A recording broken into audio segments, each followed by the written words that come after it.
fikiran. Di rumah dia istri, di jalanan kawan. Di waktu kita buntu, dia penunjuk jalan. Istri cerdik yang soleha, penyejuk mata, penawar hati, penajam fikiran. Di rumah dia istri, di jalanan kawan. Di waktu kita buntu, dia penunjuk jalan. Pandangan kita diperteguhkan, menjadikan kita tetap pendirian.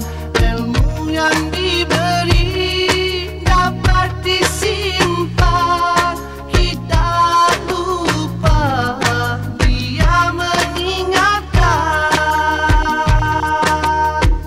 Istri cerdik yang soleha, penyejuk mata, penawar hati, penajam fikiran.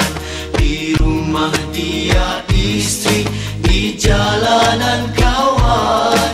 Di waktu kita buntu, dia penunjuk jalan. Nasihat kita dijadikan pakaian, silap kita dia betulkan. Penghibur di waktu kesunyian, terasa ramai bila bersamanya.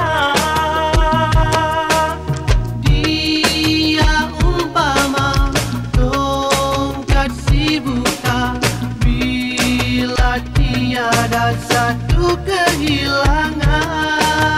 Dia ibarat simpanan ilmu, semoga kekal untuk diwariskan.